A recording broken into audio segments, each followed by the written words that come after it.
What if the single most damaging document in the British royal family's recent history wasn't a leaked email, a whistleblower complaint, or a tabloid exposé? What if it was a ship registry filing, a routine maritime form, the kind insurance companies file and almost nobody ever opens? But that one document, according to multiple royal sources, has now triggered what insiders are calling the quietest power shift in modern monarchy history. This is the story of Prince William, Queen Camilla, a super yacht called Esperanza 3, and the 72 hours that allegedly changed everything inside the palace walls. Let's start at the very beginning. It was late July 2025. Prince William and Catherine, Princess of Wales, were on a packed public schedule. Hospice visits, veterans events, community engagements, the usual visible grind of working royals. Meanwhile, Queen Camilla was reportedly anchored off the south coast of France aboard a private super yacht named Esperanza 3. Now, here's where things get interesting. This was not a crown-chartered vessel. It was not on any official public itinerary. The yacht was registered in Malta, owned through a Luxembourg holding company, and linked to a Swiss financier whose name, according to sources, appeared nowhere in Camilla's official diary. No court circular entry, no press briefing, no formal record. For an institution that logs almost every movement of a senior royal, that silence is reportedly the first red flag. But here's the crucial detail. The yacht's owner isn't accused of any crime. That needs to be said clearly. However, reports suggest his business interests sit uncomfortably close to areas where the crown has significant influence: land development, heritage property, agricultural policy, planning permissions, exactly the kind of adjacency the royal family was supposedly warned to avoid after the Prince Andrew fallout. Now, here's the detail that reportedly changes the entire shape of this story. This wasn't allegedly her first trip on that boat. Sources claim she had stayed aboard once before, back in 2023, and that visit was apparently flagged internally at the time, then quietly dropped. No formal record, no follow-up. Just a conversation that went nowhere. Which means what looked at first like a single lapse in judgment may actually be part of a pattern. And patterns, as any institutional reformer will tell you, are much harder to explain away. So, how did any of this reach William before a single journalist called the palace? That's the part insiders reportedly can't fully explain either.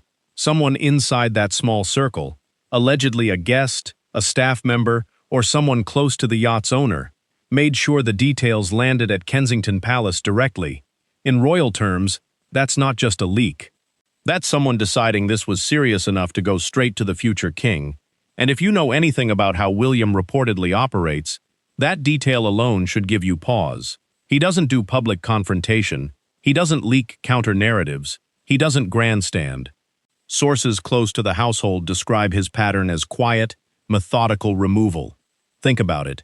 Prince Andrew, removed from public duties without a single dramatic press conference. Prince Harry, gradually distanced from royal operations. Camilla's sister, reportedly moved off the Duchy of Cornwall payroll without a single public word. When William decides something is finished, insiders say it's already over, long before anyone announces it. So by the time this story became public, the real question inside the palace apparently wasn't whether William would act. It was how fast. Let's slow down here, because the paper trail is reportedly where things get genuinely uncomfortable. The yacht's owning company is allegedly called Verlaine Capital Partners. It's Luxembourg registered with 3 directors, one of whom was reportedly named in a 2022 parliamentary report on foreign influence in UK property markets. Now, that director wasn't accused of wrongdoing, but they were flagged for scrutiny in an area, heritage land decisions, where royal-linked foundations reportedly hold real sway. And here's the detail that's said to have landed hardest.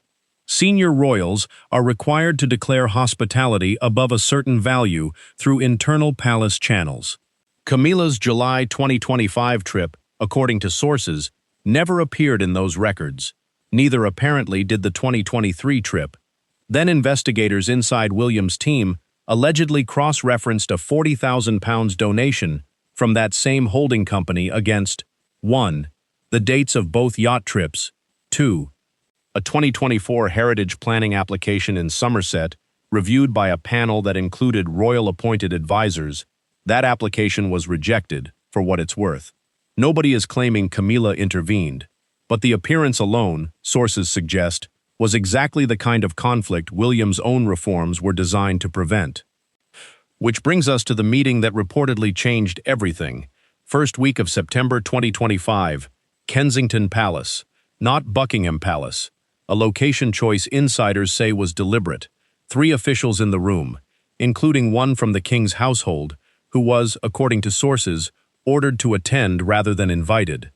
William allegedly brought a physical folder, printed documents, no screens, just paper laid on the table, left there unexplained, because apparently it didn't need explaining. The question he's said to have asked wasn't about the yacht at all. It was about 2023. Who saw it, and who decided it didn't need to go further? Nobody in that room reportedly had a clean answer. So naturally, the next question becomes, did Charles know? And the answer, according to sources, is complicated.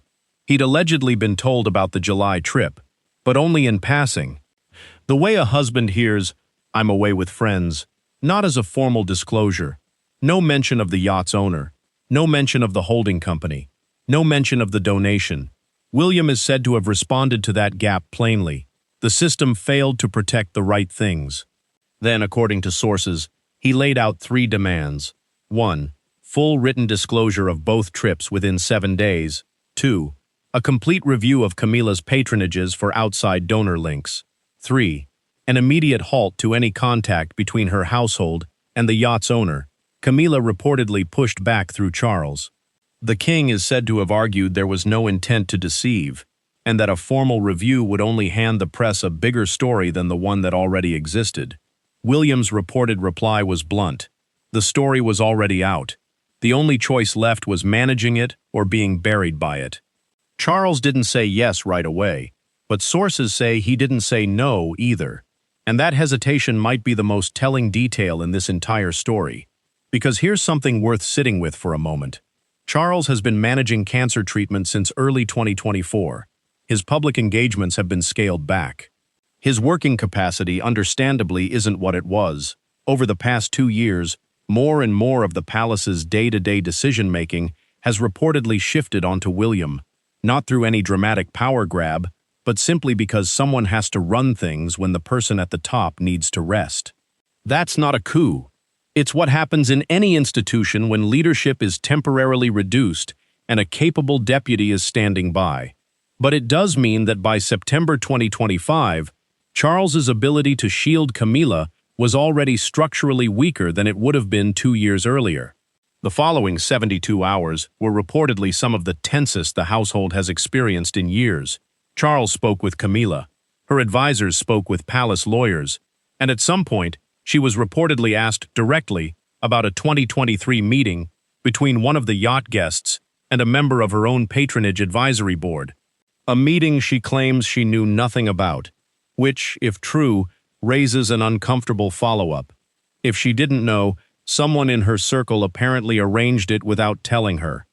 Neither explanation makes this easier to defend.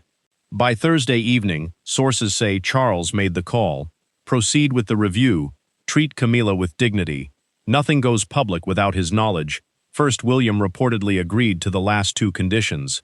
The review, according to insiders, was already moving before that conversation even ended. So, what does removal actually look like inside a royal household? Not headlines, not statements. It looks like a shrinking diary. Camilla's autumn calendar reportedly included 14 solo engagements between October and December. Hospital openings, literary events, a keynote in Edinburgh. By late September, 6 had been quietly reassigned. Not cancelled, just handed to someone else. With organizers told only that it was a scheduling adjustment. Staffing changes followed in 2 waves. A deputy private secretary and a senior communications advisor reportedly moved to other roles within the wider household in early October. Neither was replaced. By November, her dedicated team had reportedly shrunk from 11 people to 7. Her access to palace briefing material, once broad, was reportedly narrowed to a strict need-to-know basis. And who picked up the slack? According to sources, Kate. The Edinburgh Conference. 2 of the reassigned dinners, all reportedly confirmed by her office within a week. Fast enough that some insiders believe her team knew the openings were coming before Camilla's did. There's one image from this period that's reportedly stuck with palace watchers. Late October. William, Kate, and Charles spent a weekend together at Highgrove. Camilla stayed behind at Clarence's house. Officially, just an informal family weekend. Inside the palace, according to sources, it was read very differently. She still holds her title. She still appears beside Charles at state functions. On paper, nothing has changed, but the diary is thinner, the staff is smaller, and the person filling the space she used to occupy is Kate. In November, William reportedly gave a closed-door speech to civil servants on institutional reform. No transcript, no press. But according to 2 attendees, he said in essence, institutions which protect individuals at the expense of their own integrity don't survive. He named no one. Sources say he didn't have to. And this isn't really new behavior for him. William has run the Duchy of Cornwall, a roughly £30 million estate spanning 135,000 acres, since 2022. In that time, he's reportedly replaced legacy contractors, formalized loose agreements, cut arrangements built on personal trust rather than paperwork, which notably is exactly the kind of arrangement that got Camilla into this position in the first place. So, where does this actually leave her? When Charles eventually passes, Camilla becomes Queen Dowager. She keeps a title and a residence. But major estates like Sandringham and Balmoral pass to William. Her institutional support currently exists because Charles is king. Once that changes, her position depends almost entirely on William's discretion. And given everything reportedly unfolding right now, sources close to the palace aren't optimistic about how generous that discretion will be. So here's what nobody inside that palace is willing to say out loud yet. 1. Did Camilla genuinely misjudge the risk, or did she assume the rules simply didn't apply to her? 2. Is William building a more accountable monarchy, or one with zero tolerance for human error? 3. When Charles is gone, will the man now running the institution extend any protection at all to the woman his mother spent decades being compared to? These aren't rhetorical questions. They will define the next chapter of the British monarchy. Here's the thing about this story that makes it bigger than just one yacht trip. The British monarchy is an institution that survives on public trust. Every undisclosed meeting, every unreported gift, every trip that doesn't appear in the court circular. Each one chips away at the credibility of the crown. William clearly understands this.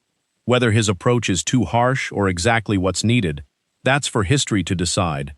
But one thing is clear, the monarchy is changing, and the man driving that change is no longer waiting for permission.